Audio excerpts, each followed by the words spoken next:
Audio पिटारा सुनना जरूरी है। कहानी का शीर्षक अवगुंठन। महामाया और राजीव लोचन दोनों सरिता के तट पर एक प्राचीन शिवालय के खंडहरों में मिले। महामाया ने मुख से कुछ न कहकर अपनी स्वाभाविक गंभीर दृष्टि से तनिक कुछ तिरस्कृत अवस्था में राजीव की ओर देखा, जिसका अर्थ था कि जिस बिरते पर तुम आज बेसमय मुझे यहाँ बुला ले आए हो, मैं अब तक तुम्हारी सभी बातों का समर्थन करती आई हूं। इसी से तुम्हारा इतना साहस बढ़ गया। राजीव लोचन तो वैसे महामाया से सदैव त्रस्त रहता है, उस पर यह चितवन बेचारा कांप उठा। साहस बटोरकर कुछ कहना चाहता था, किंतु उसकी आशाओं पर उसी क्षण पानी फिर गया और अब इस भेंट की शीघ्रता से कोई ना कोई कारण बिना बताए भी उसका छुटकारा नहीं हो सकता। अतः वह शीघ्रता से कह उठा, मैं चाहता हूं कि यहां से कहीं भाग चलें और वहां जाकर दोनों विवाह कर लें। राजीव जिन विचारों को प्रकट करना चाहता था, विचार तो उसने ठीक वही प्रकट किए, किंतु जो भूमिका वे बनाकर लाया था वह न जाने कहां गुम हो गई। उसके विचार बिल्कुल रसहीन और निरर्थक सिद्ध हुए। सो ठीक है ही, लेकिन सुनने में भी भद्दे और अजीब से लगे। वह स्वयं ही सुनकर भौचक्का सा रह गया और भी दो चार बात जोड़कर उसे तनिक नरम बना देने की शक्ति उसमें ना रही। शिवालय के खंडहरों में सरिता के तट पर इस जलती हुई दोपहरिया में महामाया को बुलाकर उस मूर्ख ने केवल इतना ही कहा, चलो हम कहीं चलकर विवाह कर लें। महामाया कुलीनों के घर की अविवाहित कन्या है। अवस्था है 40 वर्ष की। जैसी बड़ी अवस्था है वैसा ही सौंदर्य। शरद की धूप के समान पक्के सोने के रंग की प्रतिमा सी लगती है। उस धूप जैसी ही दीप्त और नीरव उसकी दृष्टि है। दिव्यलोक जैसी उन्मुक्त और निर्भीक। उसके पिता नहीं है, केवल बड़ा भाई है। उसका नाम है भवानी चरण। भाई बहन का स्वभाव एक सा ही है। मुख से कहता नहीं, पर तेज ऐसा है कि दोपहर के सूर्य की तरह चुपके से जला सब कुछ देते हैं। खासकर भवानी चरण से लोग अकारण ही भय खाया करते हैं। राजीव लोचन परदेसी है। यहां की रेशम की कोठी का बड़ा साहब उसे अपने साथ ले आया था।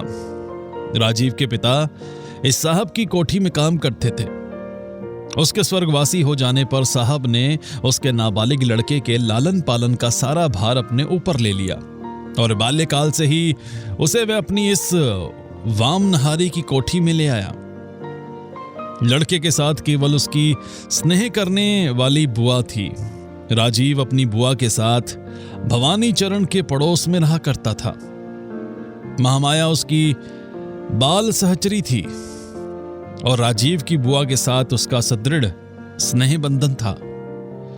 राजीव की अवस्था क्रमशः 16, 17, 18 यहां तक कि 19 वर्ष की हो गई। फिर भी बुआ के अनुरोध करने पर भी वह विवाह नहीं करना चाहता था। साहब उसकी इस सुबुद्धि का परिचय पाकर बहुत ही प्रसन्न हुआ। उसने सोचा कि लड़के ने उन्हीं को अपना आदर्श बना लिया है। साहब भी अविवाहित थे। इस बीच में बुआ भी स्वर्गवासिनी बनी। इधर ताकत से अधिक व्यय किए बिना महामाया के लिए अनुरूप और योग्य पात्र मिलना कठिन हो रहा था और उसकी कुमारी अवस्था भी क्रमशः बढ़ती ही जा रही थी। पाठकगणों को यह बताने की आवश्यकता नहीं कि प्रणय बंधन में बांधना जिन देवता का काम है, वे यद्यपि इन दोनों के प्रति अब तक बराबर लापरवाही ही दिखा रहे थे, लेकिन प्रणय बंधन का बोझ जिस पर है उसने अब तक अपना समय व्यर्थ नहीं किया। वृद्ध प्रजावती जिस समय झोंके ले रहे थे, नवयुवक कंदर्प उस समय पूर्णतया सावधान था। कामदेव का प्रभाव भिन्न भिन्न प्रकार से पड़ा करता है। उनके प्रभाव में आकर राजीव अपने मन की दो बातें कहने के लिए पर्याप्त अवसर ढूंढ रहा था, पर महामाया उसे अवसर ही नहीं देती थी। वास्तव में उसकी निस्तब्ध गंभीर चितवन राजीव के व्यथित हृदय में एक प्रकार का भय पैदा कर देती थी। आज सैकड़ों बार शपथ लेने के बाद राजीव उसे उस शिवालय के खंडहरों में ला सका। इसी से उसने सोचा कि जो कुछ उसे कहना है आज सब कुछ कह सुन लेगा। उसके बाद या तो जिंदगी भर सुख में रहेगा और नहीं तो आत्महत्या कर लेगा। जीवन के एक संकट में दिन में राजीव ने केवल इतना ही कहा, चलो विवाह कर लें, और उसके उपरांत पाठ भूले हुए छात्र के समान सक पकाकर चुप रह गया। महामाया को मानो ये आशा ही ना थी कि राजीव उसके सन्मुख ऐसा प्रस्ताव रख देगा। इससे देर तक वह चुप खड़ी रही। दोपहर की बहुत सी अनिर्दिष्ट करुण ध्वनियां होती हैं, वह सबकी सब इस सन्नाटे में फूट निकली। वायु से शिवालय का आधा हिलता हुआ टूटा द्वार बीच बीच में बहुत ही क्षीण स्वर में धीरे धीरे खुलने और बंद होने लगा। कभी शिवालय के झरोखे में बैठा हुआ कपोत गुटरगू करता, तो कभी सूखे पल्लवों के ऊपर से सरासर करती हुई गिरगिट निकल जाती, तो कभी सहसा मैदान की ओर से वायु का एक जोर का झोंका आता और उससे सब पेड़ों के पत्ते बार बार आर्तनाद कर उठते। बीच बीच में सहसा नदी का जल जागृत हो जाता और टूटे घाट की सीढ़ियों पर छल छल छपक छपक चोट करने लगता। इन सब अकस्मात उदासी में डूबे हुए असल शब्दों के बीच बहुत दूरी पर एक वृक्ष के नीचे किसी गडरिये की बांस की बांसुरी में से मैदानी राग निकल रहा है। राजीव को महामाया के मुख की ओर देखने की हिम्मत नहीं हुई। वह शिवालय की भीत के सहारे स्वप्न की सी अवस्था में चुपचाप खड़ा खड़ा सरिता के निर्मल जल की ओर निहारता रहा। कुछ देर के पश्चात मुंह फेर कर राजीव ने फिर एक बार भिक्षुक की तरह महामाया के मुख की ओर देखा। महामाया ने उसका आशय समझा, सिर हिलाते हुए कहा, नहीं, ऐसा नहीं हो सकता। महामाया का सिर जैसे ही हिला वैसे ही राजीव की आशा भी उसी क्षण पृथ्वी पर मूर्छित होकर गिर पड़ी। कारण राजीव ये भली भांति जानता था कि महामाया का सिर महामाया के निजी मतानुसार ही हिलता है और किसी की ताकत नहीं कि उसे अपने मत से विचलित कर सके। अपने कुल का शक्ति युक्त अभिमान स्रोत महामाया के वंश में ना जाने किस काल से बहता चला आ रहा है। भला आज वह राजीव जैसे अकुलीन ब्राह्मण के साथ विवाह करने के लिए कैसे तैयार हो सकती है? प्यार करना और बात है और विवाह के सूत्र में बंधना और बात। कुछ भी हो, महामाया समझ गई कि उसके अपने ही विचार व्यवहार के कारण राजीव का घमंड यहां तक चढ़ गया है और उसी क्षण वहां से चलने के लिए उद्यत हो गई। राजीव ने समय एवं परिस्थिति से अवगत होते हुए कहा, कल ही यहां से चला जा रहा हूं। महामाया ने पहले तो विचार किया कि अब उसे ऐसा भाव दिखाना चाहिए कि जहां चाहे रहो, इससे उसे क्या मतलब, पर दिखा ना सकी। पग बढ़ाना चाहा पर बढ़ा ना सकी। उसने शांत मुद्रा में पूछा, क्यों? राजीव ने कहा, हमारे साहब की यहां से सोनपुर के लिए बदली हो गई है, वे जा रहे हैं, सो मुझे भी साथ लेते जाएंगे। महामाया का बहुत देर तक मुख न खुल सका। वह सोचती रही, दोनों के जीवन की गति दो और है।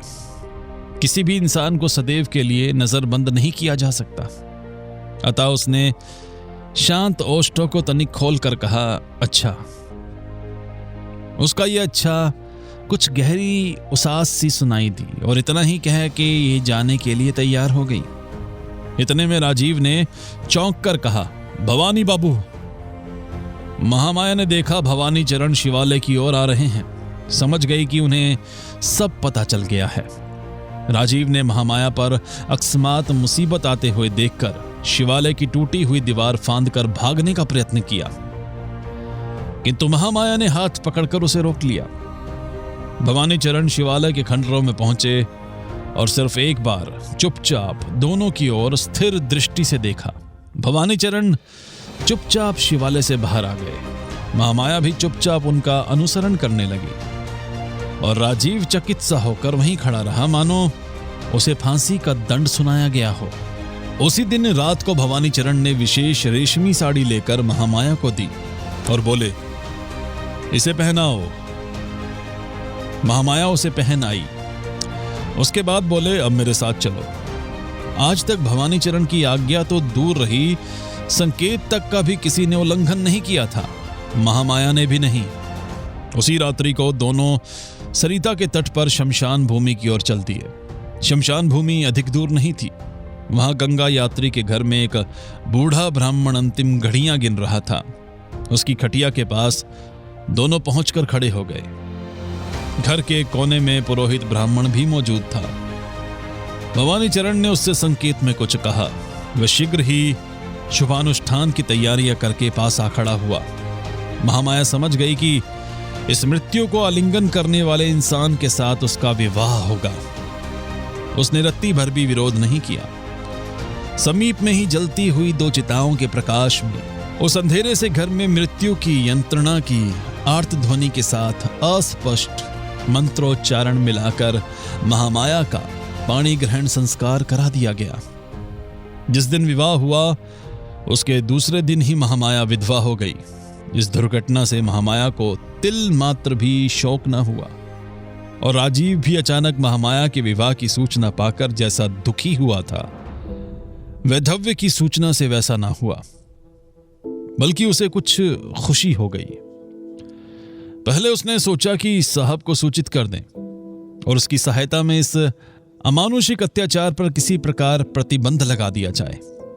तभी विचार आया कि साहब तो सोनपुर जा चुका है। राजीव को भी वह साथ ले जाना चाहता था, पर वह 1 मास का अवकाश लेकर यहीं रह गया। महामाया ने उसे वचन दिया है, तुम मेरी राह देखना। उसकी वह किसी प्रकार भी उपेक्षा नहीं कर सकता। इतने में बड़े जोर की आंधी के साथ मूसलाधार वर्षा होने लगी। आंधी क्या थी, भयंकर तूफान था। राजीव को ऐसा महसूस होने लगा मानो अभी उसके सिर पर मकान ही टूट पड़ेगा। जब उसने देखा कि उसके अंतकरण के समान ब्रह्म प्रकृति में भी एक प्रकार की प्रलय सी उठ खड़ी हुई है, तब उसे कुछ शांति सी मिली। उसे ऐसा प्रतीत होने लगा कि मानो स्वयं प्रकृति ही आकाश पाताल एक करके उससे कहीं अधिक शक्ति का प्रयोग करके उसका काम पूरा कर रही है। इसी समय बाहर से किसी ने द्वार पर जोर से धक्का मारा। राजीव ने शीघ्रता के साथ द्वार खोला। घर में भीगे वस्त्र पहने हुए एक स्त्री ने प्रवेश किया। चेहरे पर उसके लंबा अवगुंठन पड़ा हुआ था। राजीव ने उसी क्षण पहचान लिया, ये तो महामाया है। उसने आवेश भरे स्वर में पूछा, महामाया, तुम चिता से उठाई हो? महामाया ने कहा, हाँ, मैंने वचन दिया था कि मैं तुम्हारे घर आऊंगी। उसी वचन को पालने के लिए आई हूं। लेकिन राजीव, मैं अब ठीक पहले की तरह नहीं हूं। मेरा सब कुछ बदल गया है, लेकिन अपने मन में महामाया हूं।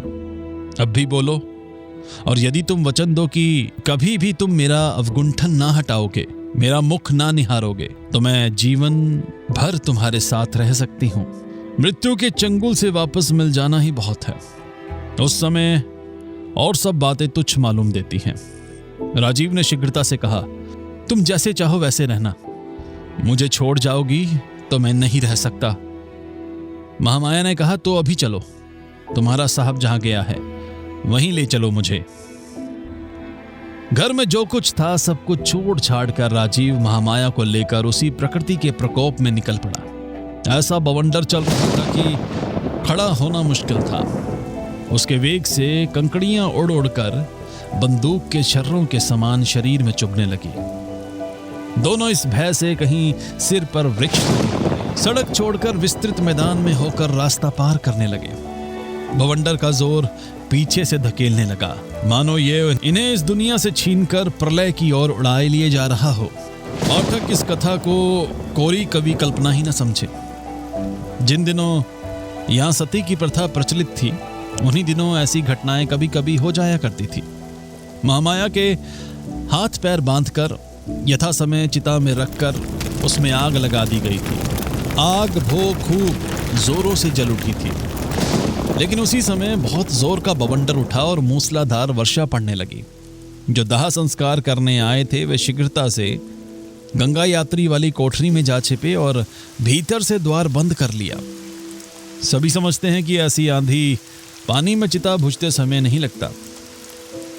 इसी बीच में उसके हाथों में बंधा कपड़ा जलकर भस्म हो गया और हाथ खुल गए। असहदाह पीड़ा में मुख से वह कुछ न कह सकी।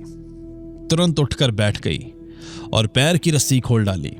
जिसके बाद कई स्थानों से जली हुई साड़ी से देह को छिपाए हुए लगभग नंगी सी चिता से उठकर पहले वे अपने घर आई।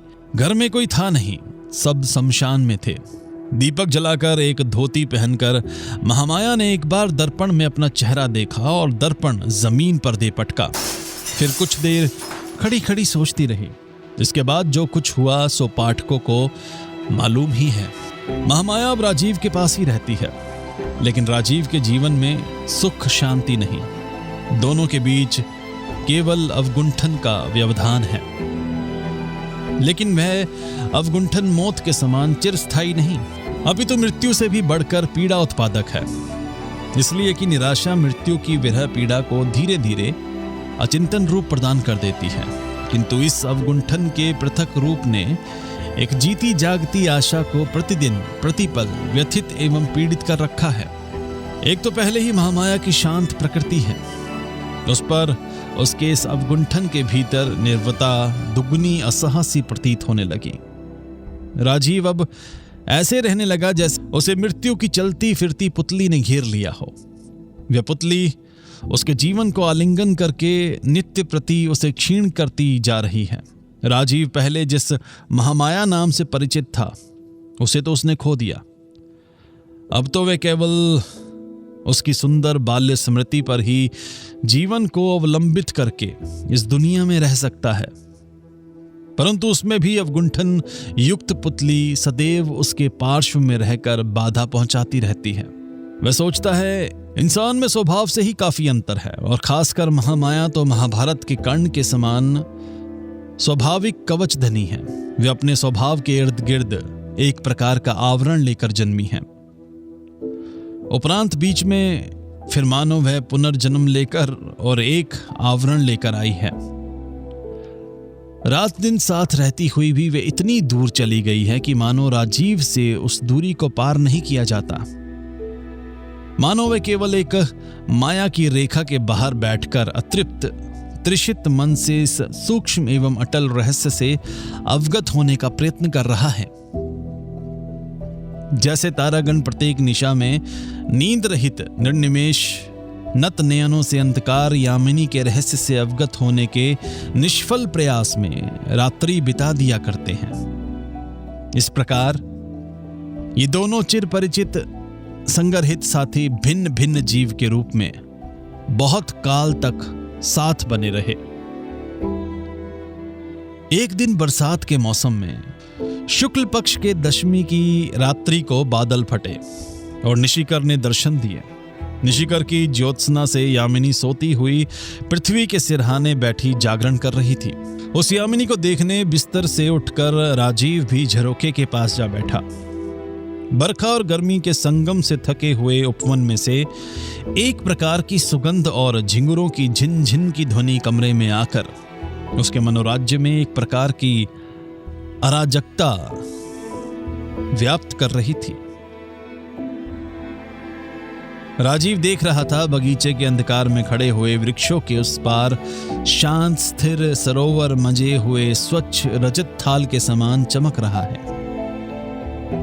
इंसान ऐसे समय में स्पष्ट तौर पर कुछ भी सोच सकता है या नहीं, बताना कठिन है, पर हाँ इतना अवश्य कहा जा सकता है कि उसका संपूर्ण हृदय किसी एक दिशा की ओर प्रवाहित हुआ है। गंधयुक्त उपवन के समान ही एक सुगंध से पूर्ण उच्छ्वास छोड़ता रहता है। पता नहीं राजीव ने क्या क्या विचारा। उसे प्रतीत हुआ कि मानो आज उसके पहले के सब नियम टूट गए हैं। आज इस बरसात की रात ने उसके समक्ष अपना मेघों का अवगुंठन हटा डाला है, और आज की ये यामिनी पहले की उस महामाया के समान निस्तब्ध शून्य और सुगंभीर हो गई है। होते होते अकस्मात ऐसा हुआ कि राजीव का ध्यान जीती जागती पुतली की ओर प्लावित हो गया। स्वांचलित के समान चलकर राजीव ने महामाया के कमरे में प्रवेश किया। महामाया उस समय निंद्रा लोक की सैर कर रही थी। राजीव उसकी शैया के पास जाकर खड़ा हो गया। मुंह झुकाकर देखा, महामाया के अवगुंठन से हीन चेहरे पर चंद्र ज्योत्सना आ पड़ी है। लेकिन हाय, ये क्या? वह चिर परिचित पुरुष के समान खिला हुआ चेहरा कहां गया? चिताग्नि की शिखा अपनी विकराल लहराती हुई जिहा से महामाया के बाएं कपोल का थोड़ा सा सौंदर्य चाटकर वहां सदैव के लिए अपनी राक्षसी भूख का अमिट चिन्ह छोड़ गई है।